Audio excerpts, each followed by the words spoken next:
Hey folks, there are so many acoustic guitar myths out there, we can't even keep up with any of them. And besides that, we just work for the Humidipack cabal in order to sell you lots of accessories. That's why we met up with some of the biggest authorities in the guitar industry at the Namm show. Let's go bust some myths.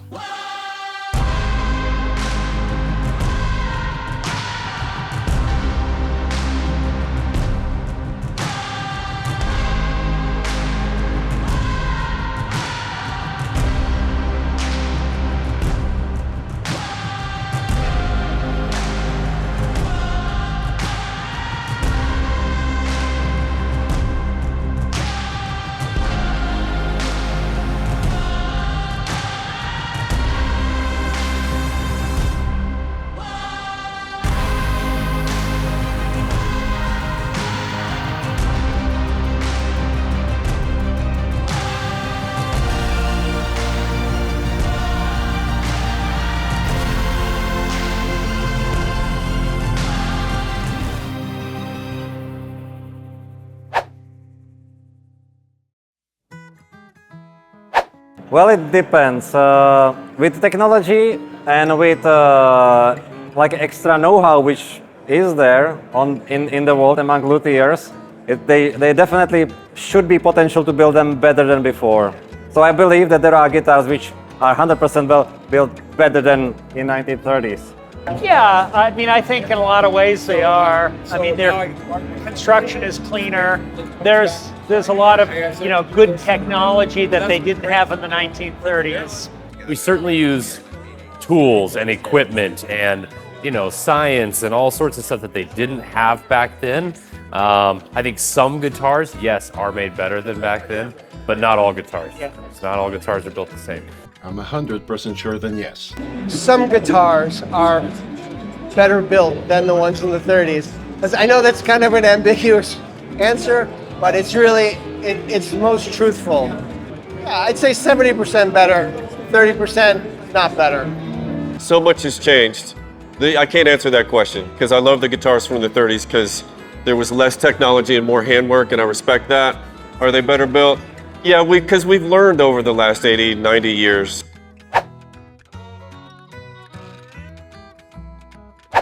Yeah, it's really going to come down to fit and finish. So it's going to be all of those subtle details that a player notices when they play the guitar. Well, boutique is unique, I think. That's because you have one of the kind.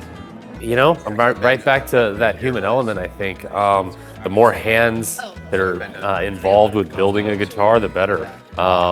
It's 20 guys with their own set of skills that each add a little bit of themselves into these guitars.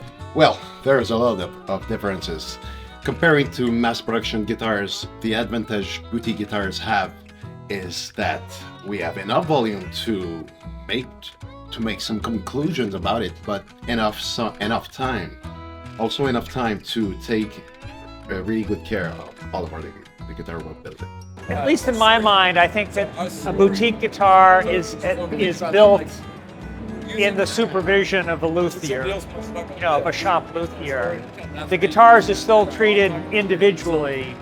It's a shotgun approach, building all the guitars the same, and building lots of them. You're going to get some very good ones. You're going to get some ones in the middle. You're going to get a few dogs. Attention to detail,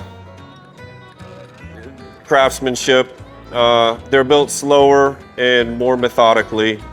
It brings that quality band to just a narrow point. Some of the bigger mass-produced guitars, you have great ones, you have good ones, and you have some stinkers. If you have a boutique guitar, you're paying attention at every step more. I don't like that question. Next. You're gonna get me in trouble, dude. I asked you. Trouble. These are all real. You can have an opinion. Okay.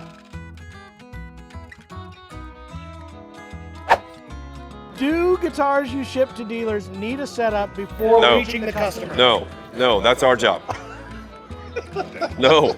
I love how you're set. Like, yes, I have this answer. Got that one. Nope. Perfect. I love this. Well, with CNR Active, we believe that they don't.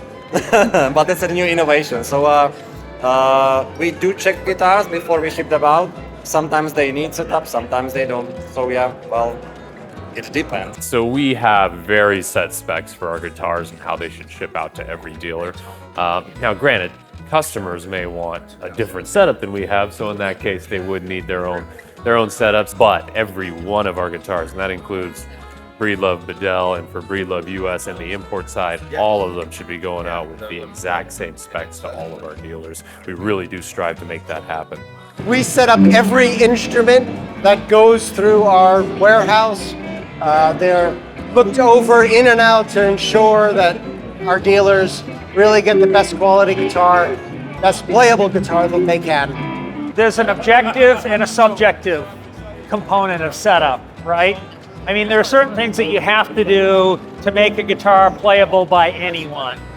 And that's like the bare minimum standard, of course. But different players have different setup requirements. So depending on the individual player, there may have to be, you know, some setup after purchase.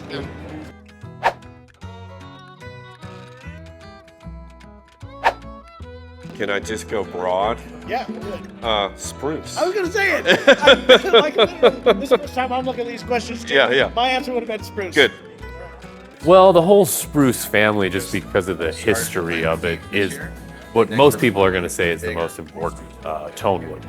Again, we just talked about how the top and the back and the sides all matter.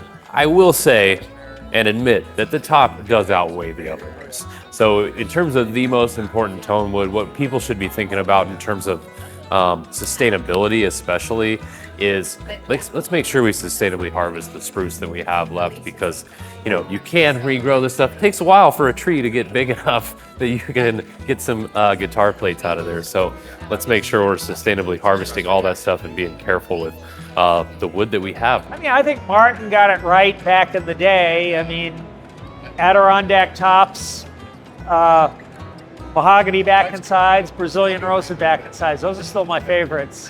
Well, yeah, then the port, of course, the port itself, then the bracing, which is, well, both of them are sort of like a similarly important, but the top would be probably the, yeah, the top is more.